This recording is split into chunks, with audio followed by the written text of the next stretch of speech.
أعوذ بالله من الشيطان الرجيم. بسم الله الرحمن الرحيم. يا أيها الذين آمنوا إنما الخمر والميسر والأنصاب والأزلام رجس من عمل الشيطان فاجتنبوه لعلكم تفلحون. إنما يريد الشيطان أن يوقع بينكم العداوة والبغضاء في الخمر والميسر ويصدكم عن ذكر الله وعن الصلاة فهل أنتم منتهون. صدق الله العلي العظيم. ബഹുമാനാദരവുകൾ നിറഞ്ഞ സഹോദരങ്ങളെ, സത്യവിശ്വാസികളെ, സർവശക്തനായ അല്ലാഹു സുബ്ഹാനഹു വ തആല നമ്മുടെ സൽക്കർമ്മങ്ങളൊക്കെ സ്വീകരിക്കുമാറാകട്ടെ. നമ്മുടെ പാപങ്ങൾ പുറത്തു മാപ്പാക്കി തരുമാറാകട്ടെ. ശേഷിക്കുന്ന ജീവിതം അല്ലാഹുവിനെ അനുസരിച്ചുകൊണ്ടും നബി മുഹമ്മദ് മുസ്തഫ സല്ലല്ലാഹു അലൈഹി വസല്ലമയുടെ അനുഗ്രഹീതവും പരിപാവനവുമായ മാർഗത്തിൽ അടിയുറച്ച് ജീവിച്ച് ആ പുണ്യ റസൂലിനോടൊപ്പം ജന്നത്തുൽ ഫിർദൗസിൽ സന്ധിക്കുന്ന അള്ളാഹുവിന്റെ നല്ല ദാസന്മാരിൽ നമ്മളെയും നാമുമായി ബന്ധപ്പെട്ട എല്ലാവരെയും ഉൾപ്പെടുത്തി അനുഗ്രഹിക്കുമാറാകട്ടെ. നമ്മളിൽ നിന്ന് മൺമറഞ്ഞു പോയ മാതാപിതാക്കൾ, ബന്ധുമിത്രാദികൾ, ഭാര്യ, സന്താനങ്ങൾ, കൂട്ടുകുടുംബാദികൾ, അള്ളാഹു എല്ലാവരുടെയും പരലോക ജീവിതം വെളിച്ചത്തിലാക്കി കൊടുക്കുമാറാകട്ടെ. അവർക്കൊക്കെ മഗ്ഫിറത്തും മർഹമത്തും പ്രദാനം ചെയ്ത് അനുഗ്രഹിക്കുമാറാകട്ടെ. നമ്മളിൽ രോഗികളായി കഴിയുന്ന സഹോദരങ്ങൾ, സഹോദരിമാര്, ഉമ്മമാര്, ഉപ്പമാര്, കുഞ്ഞുങ്ങൾ, ഉസ്താദന്മാർ, അള്ളാഹു അവർക്കെല്ലാം ആഫിയത്തോടു കൂടിയുള്ള ദീർഘായുസ് പ്രദാനം ചെയ്ത് അനുഗ്രഹിക്കുമാറാകട്ടെ. പരിശുദ്ധമായ ഖുർആനിലെ സൂറത്തുൽ മാഇദയുടെ ആയത്താണ് തുടക്കത്തിൽ ഓതി വെച്ചത്. യാ അയ്യുഹല്ലദീന ആമനൂ ഇന്നമൽ ഖംറു വൽ മൈസിർ والأنصاب والأزلام رجس من عمل الشيطان فاجتنبوه لعلكم تفلحون. അല്ലയോ സത്യവിശ്വാസികളെ, തീർച്ചയായും മദ്യവും ചൂതാട്ടവും ലോട്ടറിയും പ്രശ്നങ്ങളെ ജ്യോത്സ്യന്മാരെ സമീപിച്ച് നിർണയിക്കലും പരിഹരിക്കലും എല്ലാം പൈശാചിക പ്രവർത്തനങ്ങളിൽ നിന്നുമുള്ള മാലിന്യമാണ്. നിങ്ങൾ അത് പൂർണ്ണമായും ഉപേക്ഷിക്കണം. നിങ്ങൾ വിജയിക്കുന്നവരായി തീരുവാൻ വേണ്ടി. എന്നിട്ട് അല്ലാഹു വീണ്ടും തുടർന്നു, ഇത് പൈശാചിക പ്രവർത്തനമായതുകൊണ്ട് പിശാച് ഉദ്ദേശിക്കുന്നത് നിങ്ങളുടെ ഇടയിൽ ശത്രുതയെ ഉണ്ടാക്കാനാണ്, പരസ്പരം കലഹങ്ങൾ സൃഷ്ടിക്കാൻ, വൈര്യങ്ങൾ സൃഷ്ടിക്കുവാൻ. إنما يريد الشيطان أن يوقع بينكم العداوة والبغضاء في الخمر والميسر. ചൂതാട്ടത്തിലൂടെ, ലോട്ടറിയിലൂടെ, മദ്യത്തിലൂടെ, في الخمر والميسر ويصدكم عن ذكر الله. അല്ലാഹുവിന്റെ സ്മരണയിൽ നിന്ന് നിങ്ങളെ തടയുവാൻ. فهل أنتم منتهون. നിങ്ങൾ അവസാനിപ്പിക്കുകയില്ലേ? ഇത് അല്ലാഹു ചോദിച്ച പാടെ സഹാബികൾ പറഞ്ഞു, ഞങ്ങൾ അവസാനിപ്പിച്ചിരിക്കുന്നു എന്ന്. ലോകത്ത് എത്രയോ രാഷ്ട്രങ്ങൾ മദ്യ നിരോധന നിയമം കൊണ്ടുവരാൻ ശ്രമിച്ചു, അമേരിക്കയടക്കം. എത്രയോ രാജ്യങ്ങളാണ് 1933 കാലഘട്ടത്തിലാണ് മദ്യനിരോധന നിയമം നടപ്പാക്കിയത്. തുടക്കത്തിൽ മദ്യപാനം കുറഞ്ഞെങ്കിലും പിന്നീട് അനധികൃത കയറ്റുമതികൾ രാജ്യത്തുണ്ടായി. ആ നിയമം പരാജയപ്പെട്ടു. അതുപോലെ തന്നെ ഫിൻലാൻഡ് 1919 1932 കാലഘട്ടങ്ങളിൽ സമ്പൂർണ്ണ മദ്യനിരോധനം നടപ്പാക്കിയെങ്കിലും അവിടെയും സംഭവിച്ചത് വ്യാപകമായ കടത്തും അനധികൃതമായ വ്യാപാരവും. ഇന്ന് ലഹരി എത്രമാത്രം വിപുലമായി അനധികൃതമായി കേരളത്തിൽ ഒഴുകുന്നുണ്ടോ അതുപോലെ. അങ്ങനെ ഓരോ രാജ്യങ്ങളും നമ്മളെടുത്ത് പരിശോധിച്ചു കഴിഞ്ഞാൽ നോർവേ അടക്കം പല രാജ്യങ്ങളും മദ്യനിരോധന നിയമം കൊണ്ടുവന്നിട്ട് അത് പരാജയപ്പെട്ടു.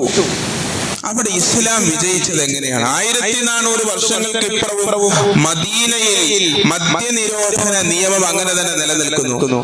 മറ്റനിഷ്ടങ്ങളൊന്നും സംഭവിക്കാതിരിക്കട്ടെ എന്ന് നമുക്ക് പ്രാർത്ഥിക്കാം. കാരണം അറബ് മുസ്ലിം സമൂഹത്തിന്റെ ജനത സാംസ്കാരികമായി ഇസ്ലാമിക സംസ്കാരത്തിന്റെ വെളിച്ചത്തിൽ തകർന്ന് തരിപ്പണമായി കൊണ്ടിരിക്കുമ്പോൾ മദീനയെങ്കിലും അങ്ങനെ ആകാതിരിക്കുമെന്ന് നമുക്ക് പ്രതീക്ഷിക്കാം. പക്ഷെ 1400 വർഷമായിട്ടും മദീന മദ്യനിരോധനം നടപ്പായ ഒരു നഗരമായി ഇന്നും നിലനിൽക്കുന്നതിന്റെ ഊർജം എന്താണെന്നാണ് ഇന്നത്തെ ജുമുഅയിൽ നമ്മളൊന്ന് പരിശോധിക്കുന്നത്. ആ ഊർജമാണ് നമുക്കൊക്കെ വേണ്ടത്. നമ്മള് മോട്ടിവേഷൻ ക്ലാസുകൾ വേണം, നിയമപരമായ നടപടികൾ ആവശ്യമാണ്. ലഹരിക്ക് അടിമപ്പെട്ടു പോയ മനുഷ്യരെ പുനരധിവസിപ്പിച്ച് അവർക്ക് ചികിത്സ ഉറപ്പാക്കണം. ഈ കാര്യങ്ങളൊക്കെ നടക്കണം. ഇതിന്റെയൊക്കെ അനിവാര്യതയുണ്ട്. അതിനേക്കാളെല്ലാം അപ്പുറത്ത് ഇതൊന്നുമില്ലാതെ, പോലീസിംഗ് ഇല്ലാതെ, വലിയ മോട്ടിവേഷൻ ക്ലാസുകൾ ഇല്ലാതെ, വലിയ അവബോധങ്ങൾ നൽകാതെ ഒരു സമൂഹം 1400 വർഷമായിട്ടും ലഹരി മുക്തമായി ഒരു നാട്, ഒരു നഗരം, ഒരു സമൂഹം എങ്ങനെ ജീവിക്കുന്നു എന്ന ഒരു അന്വേഷണം. നമുക്കറിയാവുന്നതുപോലെ റസൂലുള്ളാഹി സ്വല്ലല്ലാഹി അലൈഹി വസല്ലം തങ്ങൾ പൂർണ്ണമായ മദ്യനിരോധനം നടപ്പാക്കുന്നത് മദീന കാലഘട്ടത്തിലാണ്. എന്ന് പറഞ്ഞാൽ മദീനയിൽ വന്ന് 2-3 വർഷങ്ങൾക്ക് ഇപ്പുറം. അപ്പൊ അതിനു മുമ്പ് പ്രവാചകത്വത്തിന്റെ 13 വർഷ കാലഘട്ടം മക്കയിലുണ്ട്. അപ്പൊ മദ്യപിച്ച് നടന്നിരുന്ന ആളുകൾ അവിടെയുണ്ട്. സമൂഹത്തിന്റെ സാധാരണ വിഭവമായി മദ്യം. അങ്ങനെ ഒരു സമൂഹം, മുസ്ലിം സമൂഹം, റസൂലുള്ളാഹി സ്വല്ലല്ലാഹി അലൈഹി വസല്ലം തങ്ങളോടൊപ്പമുള്ള സഹാബികളുടെ കാര്യമാണ് പറയുന്നത്. അപ്പൊ ഇത്ര വർഷകാലഘട്ടം ഷഹാദത്ത് പറഞ്ഞിട്ട് മദ്യപിച്ച് നടന്ന ആളുകൾ ഉണ്ടായിരുന്നു എന്ന് പറയുമ്പോൾ അത് അത്ര ഇതിനേക്കാളും നമ്മളെക്കാളും നോർമലൈസ് ചെയ്യപ്പെട്ട ഒരു സമൂഹമാണ് മദ്യത്തിന്റെ കാര്യത്തിൽ.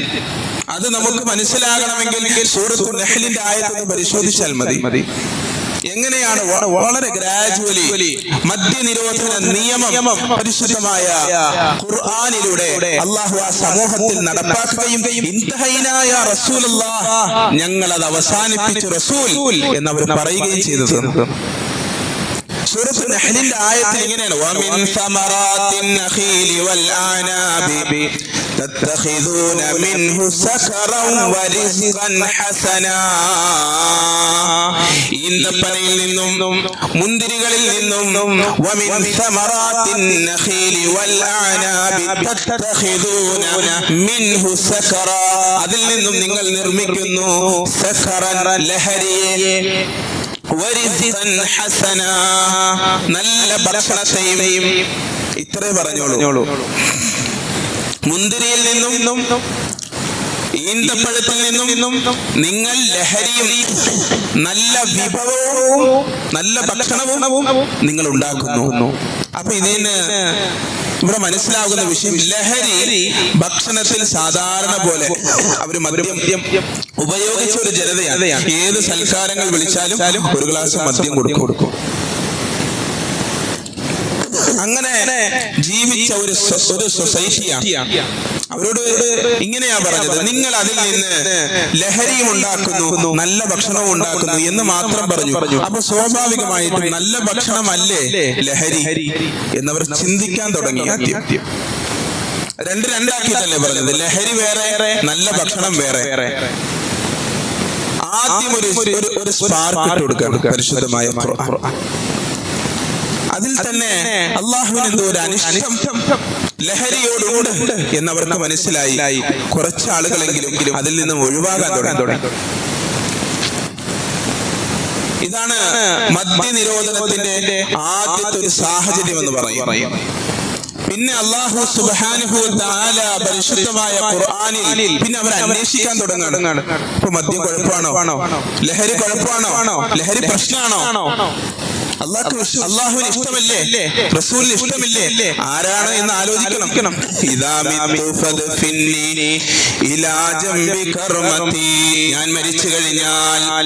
ഞാൻ മരിച്ചു കഴിഞ്ഞാൽ വസിയത്ത് എഴുതി വെക്കുകയാണ്. ഞാൻ മരിച്ചു കഴിഞ്ഞാൽ എന്നെ നിങ്ങൾ ദഫൻ ചെയ്യുമ്പോൾ മുന്തിരിച്ചാറുകൾ കിട്ടുമാറ് അതിന്റെ സുഖം കിട്ടിയേക്കും എന്ന പ്രതീക്ഷയിൽ മുന്തിരി വൃക്ഷത്തിന്റെ താഴെ എന്റെ ഖബർ കുഴിക്കണമെന്ന് വസിയത്ത് എഴുതി വെച്ച ജനത മദ്യം കുഴപ്പമാണോ എന്ന് അന്വേഷിച്ച് നടക്കാൻ തുടങ്ങി. അത് തന്നെ ഒരു മാറ്റമാണ്.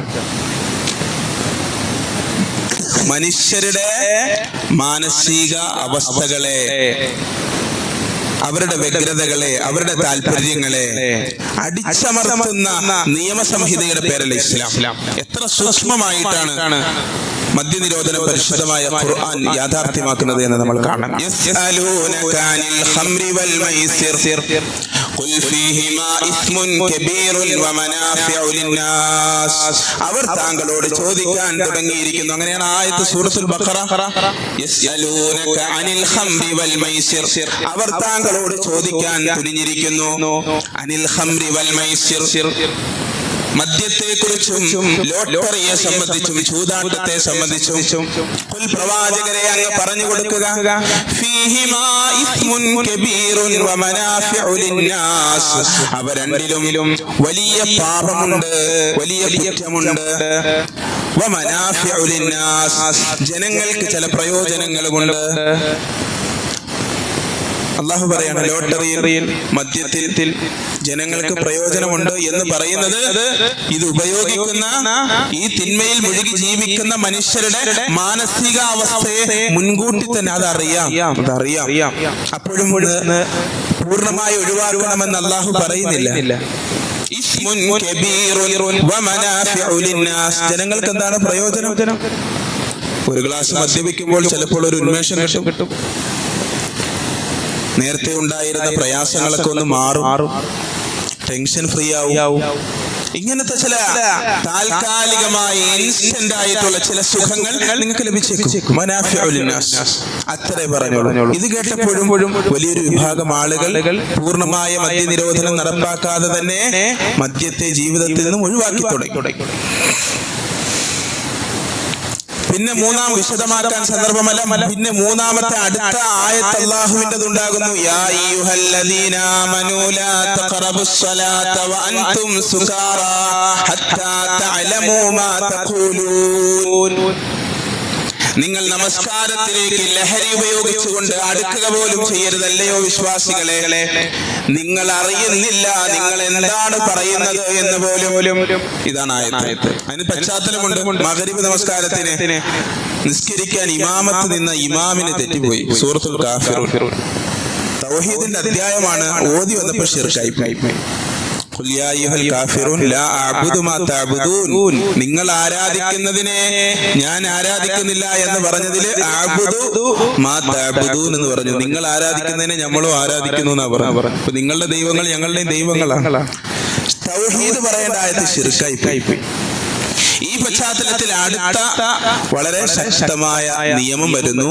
നിസ്കാരത്തിന്റെ സമയത്ത് ലഹരി ഉപയോഗിച്ചു കൊണ്ടുവരുന്നത് ഏത് കാലഘട്ടം? റസൂലുള്ളാഹി സ്വല്ലല്ലാഹു അലൈഹി വസല്ലം തങ്ങൾ ജീവിച്ചിരിക്കുന്ന മുസ്ലിം സമൂഹത്തിന്റെ ഇടയിലാണ് ഒരു നിയമം. എങ്ങനെയാണ് ആ സമൂഹം അവസാനം അത് ഞങ്ങൾ പൂർണ്ണമായി ഒഴിവാക്കുന്ന ഒരു അവസ്ഥയിലേക്ക് എത്തിപ്പെട്ടത്? അപ്പോ നിസ്കാരത്തിന് പുറത്ത് ലഹരി ഉപയോഗിക്കാമെന്നാണ്. പക്ഷെ നിസ്കാരത്തിന് പുറത്ത് ലഹരി ഉപയോഗിച്ചാലും അതിന്റെ ഹാങ് ഓവർ മാറാതെ നിസ്കാരത്തിന് കയറാൻ പറ്റൂല. അപ്പൊ സുദീർഘമായ ഇടവേളകളുള്ള നിസ്കാരത്തിന്റെ ഇടകളിൽ അവർ മദ്യപിച്ചിരുന്നു. ചെറിയ സമയങ്ങളിൽ അവർക്ക് മദ്യപിക്കാൻ. അപ്പൊ വീണ്ടും അവർ പരിവർത്തിക്കപ്പെടുകയാണ്. കുറെ കൂടെ മുന്നോട്ട് പോയപ്പോൾ പല പ്രശ്നങ്ങൾ വീണ്ടും ഉണ്ടായ സന്ദർഭത്തിലാണ് അവസാനത്തെ ആയത്തിറങ്ങുന്നത്. യാ അയ്യുഹല്ലദീന ആമനൂ ഇന്നമൽ ഖംറു വൽ മൈസിറു വൽ അൻസാബു വൽ അസ്ലാമു റിജ്സും മിൻ അമലി ശൈത്താൻ. ഈ ആയത്ത് മക്കയിൽ വെച്ച് ഇറങ്ങിക്കൂടായിരുന്നു. നിങ്ങൾ മനസ്സിലാക്കിക്കൊള്ളുക, തീർച്ചയായും മദ്യവും ചൂതാട്ടവും എന്ന് പറയുന്നത് പൈശാചിക പ്രവൃത്തിയാണ്. അത് നിങ്ങൾ പൂർണ്ണമായി ഉപേക്ഷിക്കണമെന്ന് അള്ളാഹു പരിശുദ്ധമായ ഖുർആനിൽ അസന്നിഗ്ധമായി പ്രഖ്യാപിക്കുന്നു. നമുക്ക് കാണാം. ഈ ആയത്തൊക്കെ നേരത്തെ പറഞ്ഞുകൂടായിരുന്നോ? അങ്ങനെ പറഞ്ഞാൽ ശരിയാവും. 13 വർഷത്തെ മക്ക ജീവിതവും കഴിഞ്ഞ് പിന്നെയും മദീനത്ത് വന്ന് 2-3 വർഷം കഴിഞ്ഞിട്ട് ഈ ആയത്ത് ഇറങ്ങുന്നത് എന്ന് പറയുമ്പോ അത് പറഞ്ഞപ്പോഴാണ് അവർ ഇൻതഹൈനാ യാ റസൂലുള്ളാഹ് എന്ന് പറഞ്ഞു. ഞങ്ങൾ അല്ലാഹുവിന്റെ റസൂലെ ഇത് ഉപേക്ഷിച്ചിരിക്കുന്നു എന്ന് പറഞ്ഞു. അത് മക്കയിൽ വെച്ച് പറഞ്ഞ അവർ പറയില്ല. അതെങ്ങനെ പറ്റുമെന്ന് ചോദിക്കും. ഞങ്ങളെ കൊണ്ടൊന്നും പറ്റൂല എന്ന് പറഞ്ഞു. കാരണം എന്താന്ന് പറഞ്ഞാൽ ഈ കാലയളവിൽ തീക്ഷ്ണമായ വിശ്വാസം, അള്ളാഹുവിന്റെ മഹബത്ത്, പുണ്യ റസൂലിനോടുള്ള മഹബത്ത്, സ്നേഹം അവരുടെ ഹൃദയങ്ങളെ കീഴടക്കിയിരുന്നു. മരണാനന്തരം ഒരു ജീവിതമുണ്ട് എന്ന ഒരു ലക്ഷ്യം അവരുടെ മുന്നിൽ കൃത്യമായി വന്നു കഴിഞ്ഞു. അല്ലാഹ്, റസൂൽ, ആഖിറം. അല്ലാഹുവും റസൂലും പരലോകവും അവരുടെ മനസ്സിനെ അവ്യതം സ്വാധീനിച്ചു കഴിഞ്ഞിരുന്നു. തീക്ഷ്ണമാക്കപ്പെട്ട തീച്ചൂളയിൽ വെന്തുരുകി വിശ്വാസം പഠിച്ചു അവർ. അല്ലാഹ് ഒരു കാര്യം പറഞ്ഞാൽ അത് മറ്റാര് പറയുന്നതിനേക്കാളും എന്തെല്ലാം താല്പര്യങ്ങൾക്കും മീതെയാണ് എന്ന ഒരു മനോഭാവം വളർത്തിയെടുക്കപ്പെട്ടു. ഇവിടെയാണ് നമ്മുടെ മക്കൾ എന്തുകൊണ്ടാണ് ഇത്രയധികം ലഹരിയിലേക്ക് വഴുതി വീഴുന്നത് എന്ന് നാം പഠിക്കേണ്ടത്. കാരണം നമ്മുടെ മക്കൾ, നമ്മൾ അടക്കം, എന്തിനാ മക്കള് പറയും, നമ്മളുടെ അടക്കം ഹൃദയത്തിൽ അല്ലാഹുവും റസൂലും ഇല്ലാത്തതിന്റെ ദുരിതം. അതുകൊണ്ട് നമ്മുടെ കുഞ്ഞുങ്ങൾക്ക് ലക്ഷ്യബോധം വേണം. ഇൻസ്റ്റന്റ് ആയിട്ടുള്ള സുഖങ്ങളുടെ പുറകെ പോകുന്നതല്ല ജീവിതം എന്ന് അവർ പഠിക്കണം.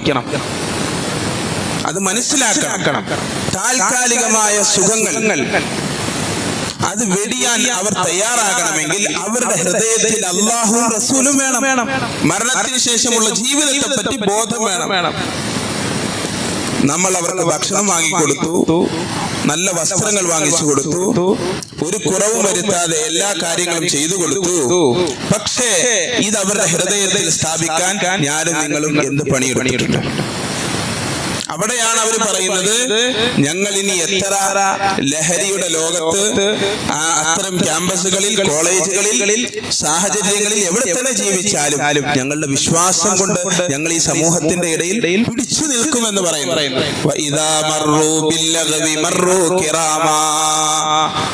പാഴായ കാര്യങ്ങളുടെ അടുക്കലൂടെ അവർ നടന്നു പോയാൽ അവർ മാന്യന്മാരായി നടന്നു പോകും എന്ന് പരിശുദ്ധമായ ഖുർആൻ പറഞ്ഞത്.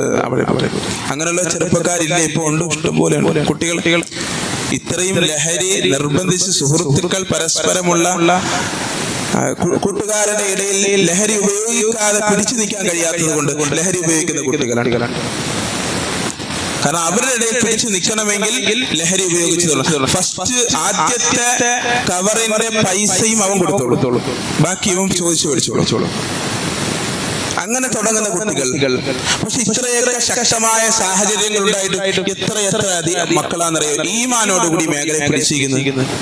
അവർ കോളേജിൽ പോകുന്നുണ്ട്, ഹോസ്റ്റലുകളിൽ താമസിക്കുന്നുണ്ട്, മാതാപിതാക്കളിൽ നിന്ന് മാറിയാണ് അവർ താമസിക്കുന്നത്.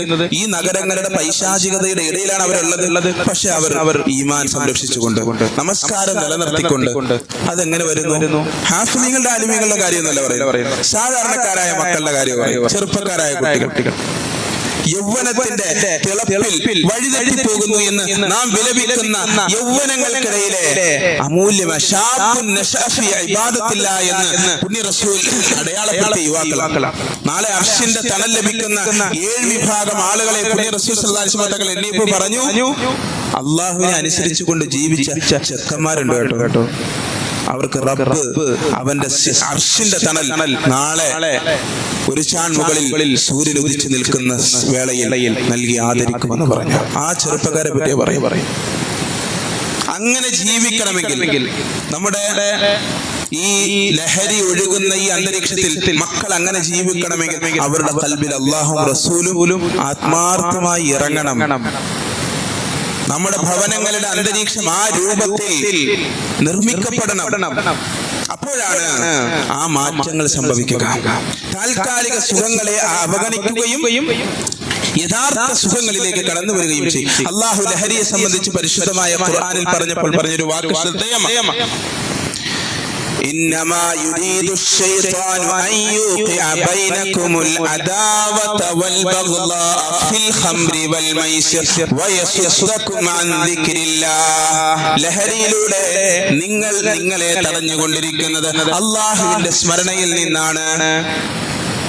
ഇത് പിശാച് അതാണ് ഉദ്ദേശിക്കുന്നത് എന്ന് അല്ലാഹു പറയുന്നു. ശൈത്താൻ അതാണ് ഉദ്ദേശിക്കുന്നത് എന്ന് അല്ലാഹു പറയുന്നു. അപ്പൊ പൈശാചിക പ്രവർത്തനമാണ് ലഹരിയും ലഹരി ഉപയോഗവും.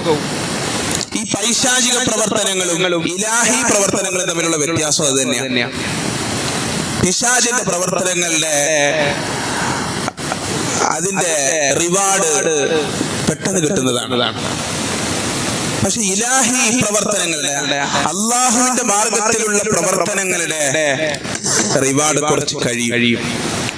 കാത്തിരിക്കണം. നമസ്കാരത്തിന്റെ സുഖം പുണ്യ റസൂൽ സല്ലല്ലാഹു അലൈഹി വസല്ലം പറഞ്ഞു, ഖുർറത്തു ഐനി ഫിസ്സലാ, എന്റെ കണ്ണിന്റെ കുളിർമ നമസ്കാരത്തിലാണ് എന്ന് പറഞ്ഞു. നിസ്കാരം ഒരു ഭാരമല്ലെന്ന്.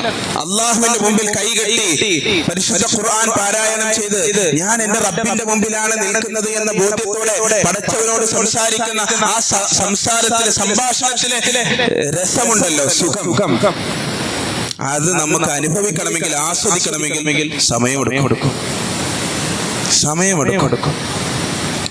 മറ്റേത് മിനിറ്റുകൾ കൊണ്ട് ഏതെങ്കിലും പ്രണയങ്ങൾ പരാജയപ്പെട്ട് തകർന്ന തരിപ്പണമായിരിക്കുമ്പോ കൂട്ടുകാരനോട് അവന്റെ സുഹൃത്ത് അവനോട് അവന്റെ സുഹൃത്ത് പറയാം, തൽക്കാലം നീ ഇപ്പോ ആ ടെൻഷനൊക്കെ ഒന്ന് മാറും, ഇത് നീ ഉപയോഗിച്ചാൽ മതിയെന്ന്. അങ്ങനെ തുടങ്ങിയ എത്രയോ മക്കൾ അവരുടെ വിദ്യാഭ്യാസം, അവരുടെ ഭാവി, അവരുടെ കുടുംബം, അവരുടെ സൗഹൃദങ്ങൾ, അവരുടെ ആരോഗ്യം എല്ലാം തകർന്ന് തരിപ്പണമായി. നല്ല മിടുക്കന്മാരായ മക്കൾ. ഖംർ എന്നാണ് ലഹരിക്ക് പരിശുദ്ധമായ ഖുർആൻ പ്രയോഗിച്ച പദം. വളരെ വ്യാപ്തിയുള്ള പദമാണ്. ഖംർ എന്ന അറബി പദത്തിന്റെ അർത്ഥം ഖംർ എന്ന് പറഞ്ഞാൽ മറയ്ക്കുക എന്നാണ്. എന്തിനെയാണ് മറയ്ക്കുന്നത്? ഒരു മനുഷ്യന് അള്ളാഹു നൽകിയ അനുഗ്രഹമായി നൽകിയ ബുദ്ധിയാണ്, അവന്റെ ചിന്തയാണ്. അപ്പൊ എങ്ങനെയാണ് ഈ നല്ല കവിതകളൊക്കെ ലഹരി അടിച്ചിട്ട് ഈ MDMA ഒക്കെ അടിച്ചാൽ, കഞ്ചാവൊക്കെ അടിച്ചു കഴിഞ്ഞാൽ നല്ല കവിതയൊക്കെ വരുമെന്നാ പറയാം.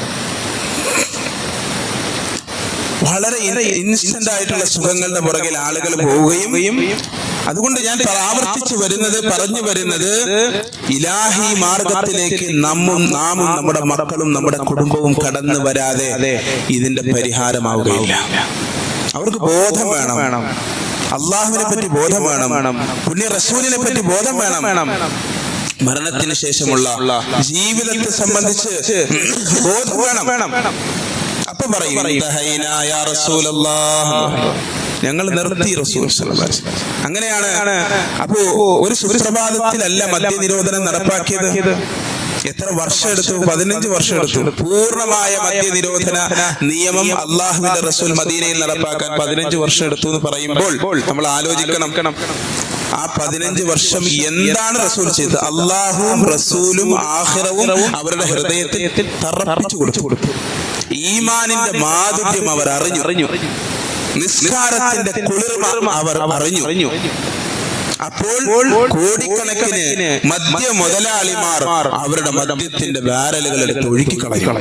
മദീനയിലെ തെരുവീഥികളിലൂടെ അവരുടെ എത്രയോ കാലങ്ങളായി അവർ പടുത്തുയർത്തിയ സാമ്പത്തിക സ്രോതസ് തകർന്ന് തരിപ്പണമാകുന്നത് കണ്ടു നിൽക്കുന്നപ്പോൾ പോലും ഒരു കുറ്റബോധം അതിന്റെ പേര് വേണ്ടായിരുന്നു എന്നൊരു ചിന്ത തോന്നാതിരുന്നത് ഈ വിശ്വാസത്തിന്റെ കരുത്താണ്, ഈ വിശ്വാസത്തിന്റെ ശക്തിയാണ്. അതാണ് നമുക്ക് വേണ്ടത്, നമ്മുടെ മക്കൾക്ക് വേണ്ടത്. അള്ളാഹു മനസ്സിലാക്കാൻ തൗഫീഖ് നൽകി അനുഗ്രഹിക്കുക. അതാണ് രഹസ്യം. 1400 വർഷങ്ങൾക്കിപ്പുറം മദീന മുസ്ലിം സമൂഹം പൂർണ്ണമായ മദ്യനിരോധന നിയമം പ്രായോഗികമായി നടപ്പാക്കിയത് ഇന്ന് നമ്മൾ കാണുന്ന മോട്ടിവേഷൻ ക്ലാസുകൾക്കും അപ്പുറം, പോലീസിങ്ങിനും അപ്പുറം, മറ്റു സംവിധാനങ്ങൾക്കും എല്ലാം അപ്പുറം ഈമാനിന്റെ കരുത്താണ്, വിശ്വാസത്തിന്റെ കരുത്താണ്. പുണ്യ റസൂൽ സല്ലല്ലാഹു അലൈഹി വസല്ലം തങ്ങളുടെ പ്രവർത്തനം തസ്കിയത്താണ്, ഹൃദയങ്ങൾ സംസ്കരിക്കലാണ്. മനുഷ്യന്റെ ഹൃദയങ്ങൾ സംസ്കരിക്കലാണ്. ഹൃദയങ്ങൾ സംസ്കരിക്കപ്പെട്ടാൽ ജീവിതം സംസ്കരിക്കപ്പെടും. പിന്നെ ഏത് അരാജകത്വവും അവനെ ബാധിക്കുകയില്ല. ഒരു അശ്ലീലതയിലേക്കും അവൻ ആകർഷിക്കപ്പെടുകയില്ല. ഇന്ന സ്വലാത്ത തൻഹാ അനിൽ ഫഹ്ശാഇ വൽ മുൻകർ. തീർച്ചയായും നമസ്കാരം നിന്ദ്യവും നികൃഷ്ടവുമായ കാര്യങ്ങളിൽ നിന്ന് തടയുന്നു. നമസ്കാരമായി കഴിഞ്ഞാൽ അത് നമ്മളെയും നമ്മുടെ മക്കളെയും മുഴുവൻ അശ്ലീലതയിൽ നിന്നും, മുഴുവൻ നീച പ്രവർത്തനങ്ങളിൽ നിന്ന് തടയുമെങ്കിൽ അത് ലഹരിയിൽ നിന്ന് തടയും നമസ്കാരം, മദ്യപാനത്തിൽ നിന്ന് തടയും നമസ്കാരം, വ്യഭിചാരത്തിൽ നിന്ന് തടയും നമസ്കാരം, ഒരു നിയന്ത്രണവുമില്ലാത്ത ആൺപെൺ സൗഹൃദങ്ങളിൽ നിന്ന് നമ്മുടെ മക്കളെ തടയണമെങ്കിൽ ഈ മക്കൾ നമസ്കരിക്കണം. 7 വയസ്സിന്റെ നിസ്കാരത്തിന്റെ കഥയും 10 വയസ്സിന്റെ നമസ്കാരത്തിന്റെ കഥയും പറഞ്ഞതുകൊണ്ട് നിസ്കാരത്തിന്റെ കർത്തവ്യം പൂർത്തിയായി എന്ന് വിചാരിക്കല്ലേ. +2 കഴിഞ്ഞ മക്കളും നമസ്കരിക്കണം, ഡിഗ്രിക്ക് പഠിക്കുന്ന മക്കളും നമസ്കരിക്കണം. നാം നമസ്കാരമുള്ളവരാകണം. റസൂലുള്ളാഹി സ്വല്ലല്ലാഹു അലൈഹി വസല്ലം ഉമർ അഹ്ലക ബിസ്സലാത്തി വസ്തബിർ അലൈഹാ. താങ്കളുടെ കുടുംബത്തോട് നമസ്കാരം കൊണ്ട് കൽപ്പിക്കുകയും താങ്കളും അതിൽ നിഷ്ഠയുള്ളവനാവുകയും ചെയ്യുക. സുബ്ഹിക്ക് പള്ളിയിൽ വന്ന് ജമാഅത്തായിട്ട് നമസ്കരിച്ച് മക്കളെയും കൊണ്ടുവന്ന് നമസ്കരിച്ച് മടങ്ങിപ്പോകുന്ന ഒരു സാഹചര്യം. എത്ര കാലമായി നമ്മുടെ മക്കൾ ഒരു ബാങ്ക് കേട്ടിട്ട്, നമ്മുടെ ആൺകുട്ടികളും പെൺകുട്ടികളും ഒരു ബാങ്ക് കേട്ടിട്ട്, സുബഹി ബാങ്ക് കേട്ടിട്ട് എത്ര കാലമായിട്ടുണ്ടാകും? പ്രിയമുള്ളവരെ, ലക്ഷ്യബോധമുള്ള ജീവിതത്തിലേക്ക്, ഈമാനികമായ വിശ്വാസത്തിലധിഷ്ഠിതമായ ജീവിതത്തിലേക്ക് കടന്നു വരേണ്ടതുണ്ട്. അല്ലാഹു അനുഗ്രഹിക്കുമാറാകട്ടെ. ഇന്ന് നമ്മൾ കേരളം വലിയ പ്രതീക്ഷയോടുകൂടിയാണ് പുതിയ ഗവൺമെന്റിനെ കാണുന്നത്. ഓപ്പറേഷൻ തൂഫാൻ ഒരു മാസം പിന്നിടുമ്പോൾ 5300-ലധികം കേസുകൾ രജിസ്റ്റർ ചെയ്തിരിക്കുന്നു. 30 കോടിയിലധികം വില വരുന്ന ലഹരിയാണ് പിടിക്കപ്പെട്ടത് എന്നാണ് ഇന്ന് ഞാൻ നോക്കിയപ്പോൾ കണ്ടത്. പെരുമ്പാവൂർ അതിന്റെ വലിയൊരു ഹബ്ബായി മാറിയിരിക്കുന്നു. അതും ഈ MBBS-നൊക്കെ പഠിക്കുന്ന കുട്ടികൾ, ഡോക്ടർമാർക്ക് വരെ ലഹരി എത്തിച്ചു കൊടുക്കുന്ന സംഘങ്ങളെയൊക്കെയാണ് പിടികൂടുന്നത് എന്ന് ആലോചിക്കുമ്പോൾ വളരെ ആസൂത്രിതമായി മനുഷ്യ മസ്തിഷ്കങ്ങളെ ടാർഗറ്റ് ചെയ്തുകൊണ്ടുള്ള പ്രവർത്തനമാണ് ലഹരിയുടെ പേരിൽ നടന്നുകൊണ്ടിരിക്കുന്നത്. അല്ലാഹു തആല കാത്തുരക്ഷിക്കുമാറാകട്ടെ നമ്മുടെ മക്കളെ. പ്രിയമുള്ള മുഅ്മിനീങ്ങളെ, നമ്മൾ ബോധവാന്മാരാകണം. നമ്മുടെ മക്കളെ പരിശുദ്ധമായ ഖുർആനിന്റെ വെളിച്ചത്തിൽ ഹബീബായ റസൂലുള്ളാഹി സ്വല്ലല്ലാഹു അലൈഹി വസല്ലം തങ്ങളുടെ അധ്യാപനങ്ങളുടെ പ്രകാശത്തിൽ അവർ വളരണം. അല്ലാഹു അനുഗ്രഹിക്കുമാറാകട്ടെ.